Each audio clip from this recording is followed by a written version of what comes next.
Kinda spoke some new clothes. Kinda spoke some new clothes. Yo, what's good, everyone? This is C. Hendo. So check this out, man. What I love is this, man. I remember being at SMU about a year and a half ago, and this guy was on the field, and I had no clue. I remember being in the press box, and this guy kept saying, man, that dude's going to get drafted, and I had no clue that he would end up on the team that I root for, that you root for. Me either. But, man, I got my guy, number 6. He changed number change. We're going to talk about that, too. Yes, sir. Yes, sir. So, man, Donovan, man, I just want to say this first off, man, congratulations on everything, making it to the league, making your way. But just for you growing up, who were just some of your favorite, football players? Honestly, it's crazy that I know him now, but I used to watch a lot of Von Miller growing up. I did play. I was a defensive guy, but, when I found out and realized that my position was rushing a passer, and that was my lane and my role, I did watch a lot of Von Miller, but obviously, I would watch AD, and I would watch plenty of other guys. I would watch Navarro Bowman. I would watch a lot of Ray Lewis too. I would watch a lot of football growing up. But those are just a few off the top of my head for sure. I like that, man. So just let's get to high school and college, man. Obviously at that point you're starting to mature, your body's starting to mature. You kind of know what you can be, what you want to be. How was that for you, man? When you realized you were a pass rusher, was it like that in high school? Because I know a lot of guys, they play running back. Some of y'all receivers. Yeah. But were you a pass rusher in high school as well? Yeah. But how did that go? Yeah, so funny story. I was a young kid trying to play varsity football, and I believe it was the summer going into my sophomore season in high school. And I wasn't quite an edge rusher just yet. And they were doing a scout team, or they had a scout team going against the one offense. Okay. And a teammate of mine, he was like, Don, go in there and go get your reps. Go get some work at scout team. Now, I didn't know what my position was. I was playing off-ball linebacker, off-ball outside linebacker. I didn't quite, hand in the dirt or, right on the line of scrimmage. And my defensive coordinator at that time and the defensive line coach at that time, I went in there, I was like, all right, I'm going to give it a shot. Went in there and they put me on the edge, and I beat the starting offensive tackle about 3 times in a row. And if he sees this, I say it's 3 times. I swear it's 3 times. But this is actually one of my best friend's older brothers, and he wasn't a slouch either. He was about 6'3", 6'4", and he had some weight on him at in high school in Jersey. And that's where it kind of clicked for me, okay, and then it just kind of kept going from there. I thought I was going to move back to off-ball, outside linebacker. No, I stayed right in the edge. So obviously high school happens, success happens, then college. Just talk about your experience, man, just that transition, because once again, you're playing against high schoolers, you're one of the phenomenal athletes, but then you go to college, you got to start over being just a freshman, then you playing against the big boys at that point. So how was that for you, man, that transition, everything? Yeah, the transition was good for me. I kind of always had the mindset of carrying myself like a professional, even if it is, college. And, that was a goal and dream of mine to get and to play and earn a Division I scholarship. But I would say it kind of clicked for me that spring semester, because I early enrolled at Boston College. And, going up against a guy who was 6'7", 315, 320 pounds at that time. He plays for the Chicago Bears now, my guy, Ozzie Trapillo. Yeah. And we would go back and forth, and I was a small, 6'2", barely 225 or soaking wet maybe as a freshman in college. It kind of gave me that belief that, okay, I do belong here at this level. And then, with hard work and dedication, I think things just, continue to grow. And I started to really believe in myself that, okay, the dream of playing in the NFL is a dream, but it's a possibility, of course, as the years start to go by. Well, I think it's great, because then what happens is this. I'm pretty sure you growing up, you said in Jersey and everything. Yeah. Were you a Cowboy? What was your NFL team? No, I was an Eagles fan growing up, because I'm from South Jersey. I'm from South Jersey, so about 25, 30 minutes from the city.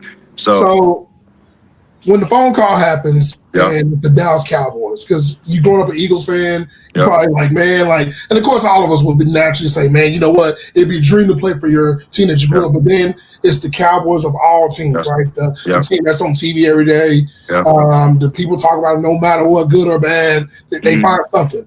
Yep. How was that moment realizing that when you got drafted by the Cowboys? How did that go? Because I'm pretty sure it was like, whoa.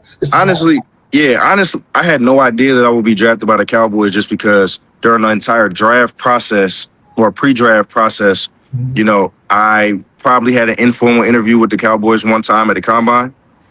And then as I'm sitting there in South Jersey at my draft party, and I had a conversation with the Eagles, I had a conversation with plenty of teams, during that pre-draft process, and I heard, from a few different teams, like, okay, if you're there, at that part of the draft, we'll take you. But I think I was projected to go in the first round.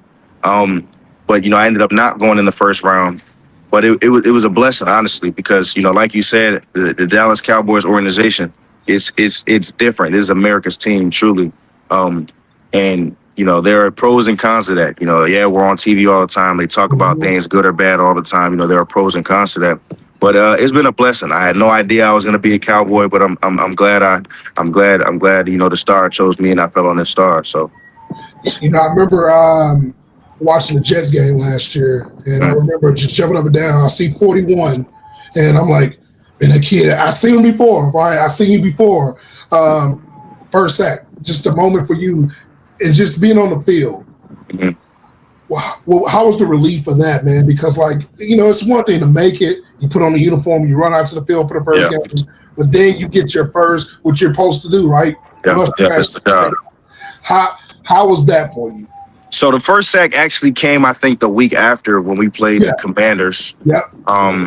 And it was a sense of relief, like a feeling of relief, because this is what they brought me here to do. But it took, I'm not really used to going, multiple games at a time, especially coming off the senior year that I had at Boston College, where I don't, make an impact on the game by sacking the quarterback. But in the NFL, it's obviously it's a tougher job. You know what I mean? It's a little bit harder because those guys are getting paid big money too. Them offensive tackles. But it was a sense of relief. It's a dream come true.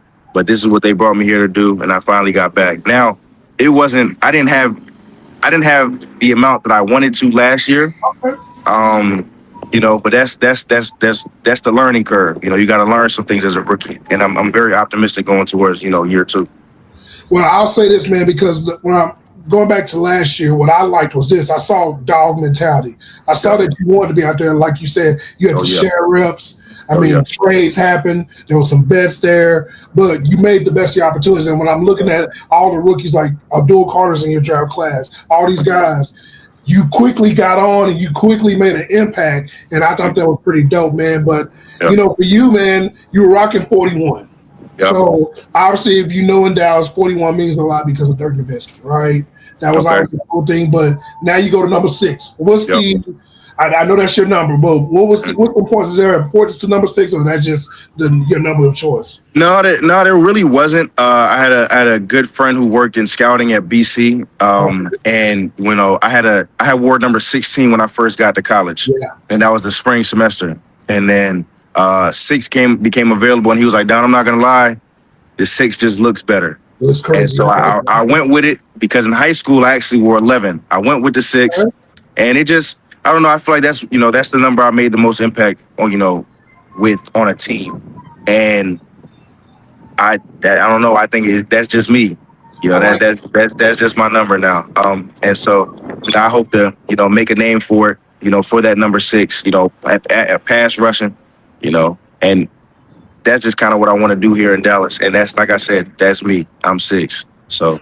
I love that, man. Actually, I like it too because back in the day, you had to wear 90 or 50. You had no choice, but now you can wear any single digit number. I think that's pretty dope, man. Exactly.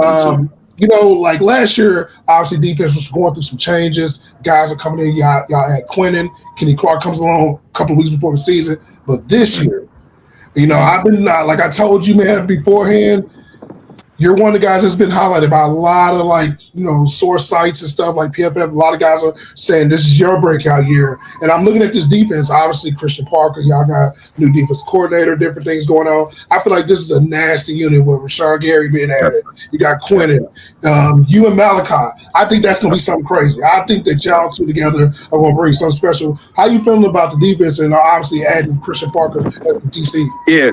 Very, very, very excited to have a first of all a leader of the unit like Coach CP, like Coach Barker, um, and very excited for the guys that we have in our room now. Guys, some guys left, some guys came and we made some additions, whatever the case may be. But it does feel a little bit different, and I'm very excited. It's easy to talk about it now, before training camp, and on paper everything looks good. God willing, we have to stay healthy. We have to have a good camp, and I believe that we'll mesh, and the chemistry will be there and is there already from our spring that we just had, to help this team win football games and to get us over that hump. But we just, like I said, we have to stay healthy, put it together, and continue to trust the process and trust what Coach CP and Coach Shoddy have for us. And then we obviously got to put that work in ourselves.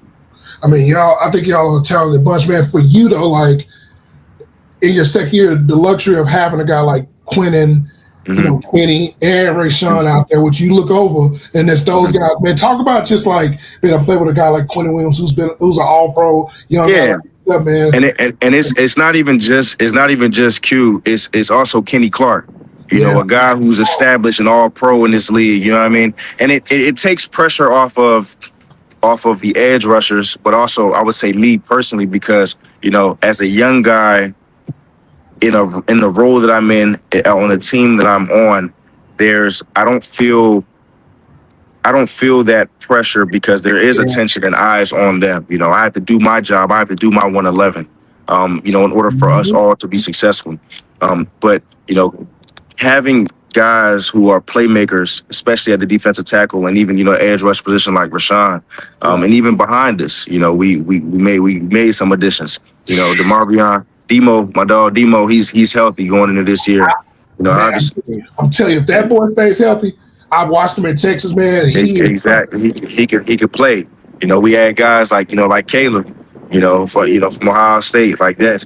These are guys that take the pressure off. So now it's not like, okay, everything is on you. It's go do your job, go do your 111. And if we all are on that same page, then there's no pressure and we should be successful. Just go play free.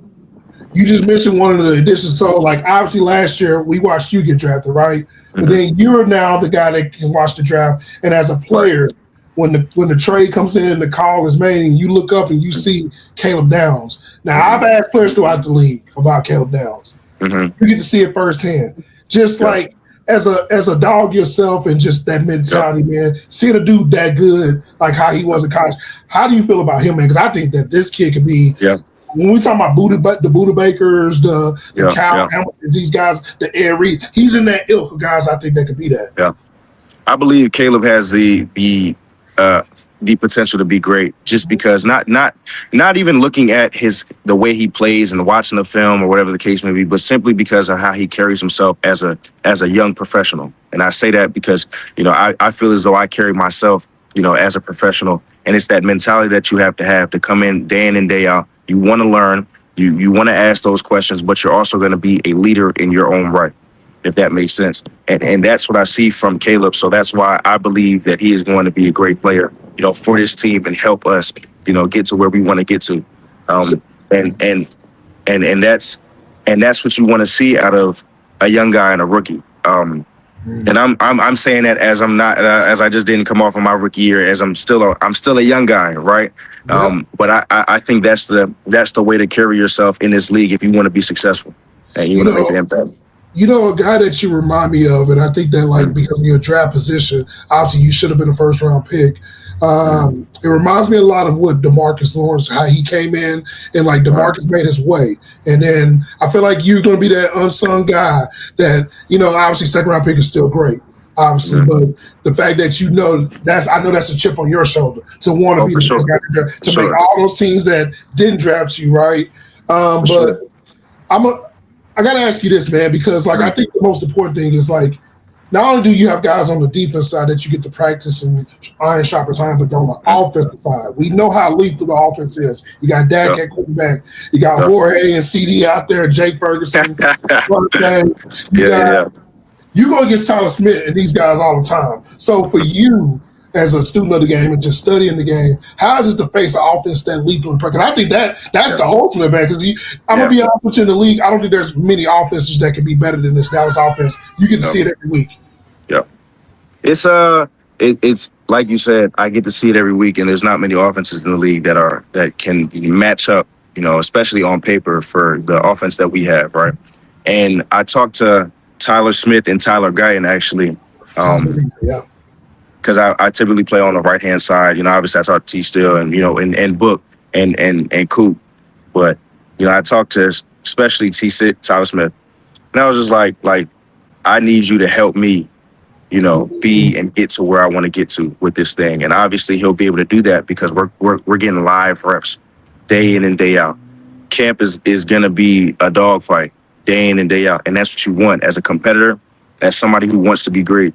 You want to go up against the best competition. You want to go up against some of the highest paid players, in the National Football League at their position, day in and day out, because all it's going to do is prepare you for Sundays and prepare you for somebody else. So, it's amazing, and it's a blessing that, we have the offense that we have. Our job is a defense. My job is to, rise to that level, that standard, that expectation, and so that we can all collectively be great as a team.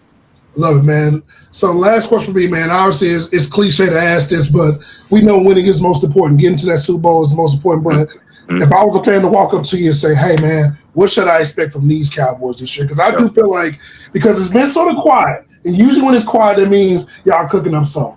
And I just talking to you at the Ranger game, what I loved was this. You said you got to get to it. And most guys be like, hey, I'm just trying to get ready. Now, you said you got to get to it. So what, as a fan, if I went up to you and said, hey, what should I expect from these Cowboys this year? What would you say? And I would continue to say the same thing. Like we don't need to really talk about it too much, because we have to go out there and go perform. We have to get to it. So I don't like to put any extra expectation, any extra pressure, or any extra, this is going to be the score prediction, or this is going to be the sack prediction, or whatever the case may be. We got to go get to it. Close your mouth, head down, and go to work. That's what we got to do, and that's what you all should expect as well. All right, cool, man. Last two questions, man. So I'm a gamer, you're a gamer. I know you said you play Call of Duty, so you on Modern Warfare. What is it now? Black Ops 6, right? Or 7? I'm a Warzone guy, so it's everything all kind of mixed. Yeah. Okay. So I got to ask you this, man. The first time you saw yourself on Madden, how cool was that? It was cool. It was very cool. And what's crazy is I get text messages and calls all the time. And I think we talked about it too. They be like, oh yeah, you done got me a couple sacks in my franchise league, or whatever the case may be. And I think that's cool, and it warms my heart. And I just be like, listen, I doing that in Madden. That's the expectation. Madden is predicting the future. That's what's supposed to happen for me in my career. So it's very cool. But I can't really complain. I do use myself sometimes too. I'm not gonna lie, I do. You kind of have to, but it's a cool feeling. So especially growing up playing a video game as a kid. Well, I gotta talk to my dudes at the EA Creator Network, because I'm a part of that network. I'm going to have to make sure that we get that boosters ready done pretty quickly. Okay. I love that, man. So you're a pass rusher. Let's have some fun with this real quick. We're gonna do Mount Rushmore for defense. I'm gonna have you put 2 linemen, either inside, outside, 1 linebacker, 1 secondary guy. Okay. Your person, if I walked up to you and said, man, I don't know nothing about defensive football, and I needed you to put together your Mount Rushmore, which is the 4 faces, 2 linemen, 1 linebacker, 1 secondary guy. How does that look? All right, 2 linemen to me, I would say Aaron Donald, Von Miller. Oh, cool. Come on now. Linebacker, I got to give it to Ray Lewis.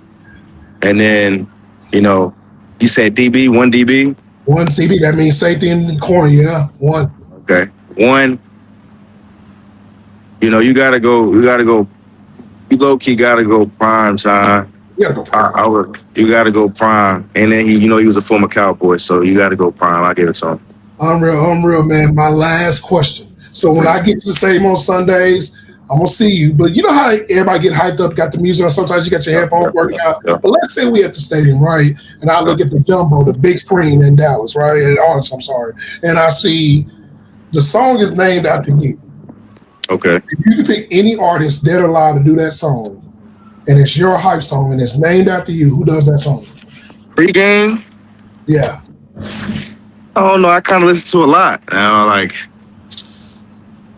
I'll say currently my mood right now, what I've been listening to, I'll probably either say G Herbo or NBA Youngboy.